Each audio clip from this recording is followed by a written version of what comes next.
আজ 10-12 দিন হলো আমার চ্যানেলে ভিডিও আপলোড করতে পারি না। কারণ হচ্ছে ভিডিও করতে হবে, তারপরে ভিডিও করার জন্য তার লোকেশনে যেতে হবে, আবার ভিডিও নিয়ে কথা বলতে হবে, সময় লাগবে, এইসব করা হয় না।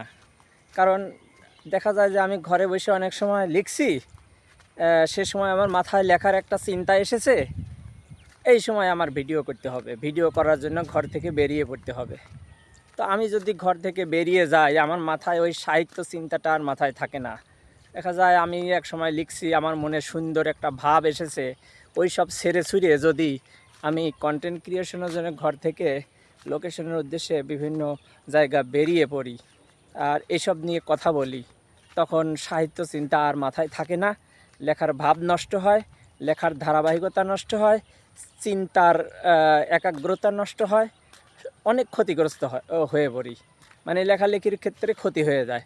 সে কারণে দেখা যায় যে আমি সময় মতো আমি ভিডিও আপলোড করতে পারি না বা ভিডিওতে প্রচুর সময় দিতে পারি না। গত 10-12 দিন হলো আমার চ্যানেলে আমি কোনো ভিডিওই আপলোড করতে পারিনি, কারণ এর ভিতরে আমি লেখালেখি নিয়ে ব্যস্ত ছিলাম। আবার বই পড়তে হয়, অনেক সময় বই পড়তে গেলে অন্য দিকে সময় ব্যয় করতে গেলে বই পড়া কমে যায়। বই পড়াটা মাঝে মাঝে সময় এমন একটা জায়গায় চলে আসি যে সেইটা ফেলে রেখে আমি যে ভিডিও করতে বের হয়ে যাব অথবা ভিডিও আমি আপলোড করব, আমার এটা করার সময় থাকে না। যে কারণে আমি দেখি যে সাহিত্য চর্চা করতে গেলে বা বই পুস্তক রচনা করতে গেলে শুধু ওই দিকেই ফোকাসটা রাখতে হয়, অন্য কোনো দিকে ফোকাস দিলে ক্ষতি হয়। তো সাহিত্য চর্চা নিয়ে আমি যখন ব্যস্ত থাকি তখন আর ভিডিও আপলোড করতে পারি না, ভিডিও করতে পারি না, ভিডিও করার জন্য কোনো লোকেশনও যেতে পারি না। এই কারণে 10-12 দিন আমার ভিডিও দেওয়া বন্ধ ছিল। তো এখন যাচ্ছি এক জায়গা, 11 তারিখে একটা 18 তারিখে একটা সাহিত্য উৎসব আছে। তো সেখানে সকাল 9টা থেকে অনুষ্ঠান শুরু হবে। তো এখন যাচ্ছি যে গাড়ির সন্ধানে, গাড়ি কয়টা থেকে ছাড়ে সেটা জানার জন্য। সাভারে অনুষ্ঠানটা হবে, তো ভোরে যেতে হবে। তো ভোর কয়টায় গাড়ি ছাড়বে সেই সন্ধানটা নেওয়ার জন্য বাস স্ট্যান্ডে যাচ্ছি। সেখানে গিয়ে বিষয়টা জানবো যে সাহিত্য অনুষ্ঠানে যোগ দেওয়ার জন্য খুব সকালেই যেতে হবে। তো সকালে যেতে হলে তো ভোরের গাড়িতে যেতে হবে।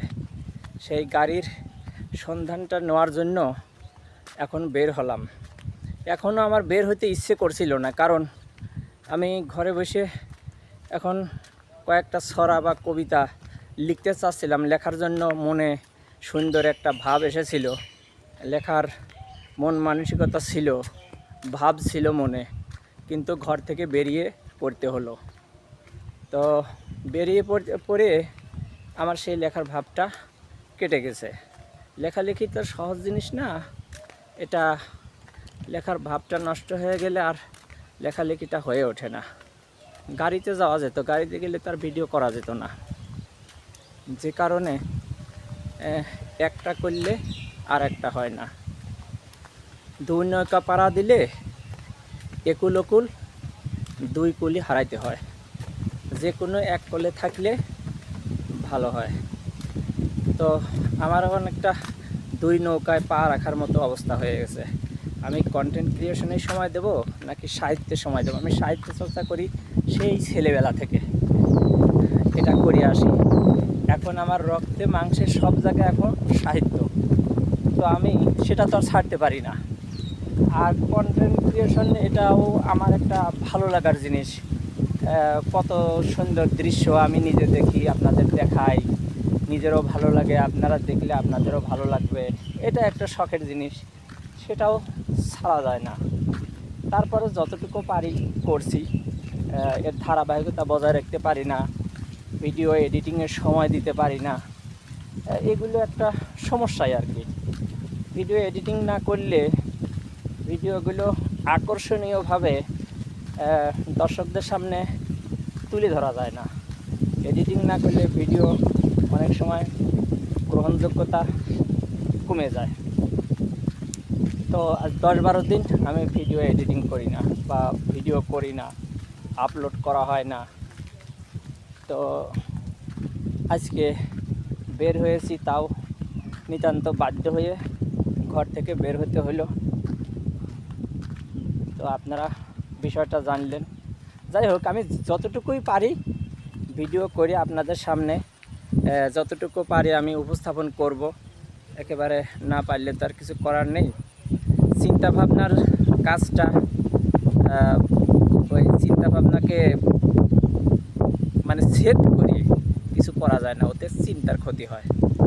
যাই হোক, আপনারা আমার পাশে থাকবেন, আর মাঝে মাঝে আমি প্রকৃতি বিষয়ক কন্টেন্ট আপনাদের সামনে দেব, আপনারা দেখবেন। আমার চ্যানেলটা সাবস্ক্রাইব করবেন। আমি মূলত হলো একজন লেখক, কন্টেন্ট ক্রিয়েশন লেখকের জন্য নয়, তারপরেও আমি শখ করে করি।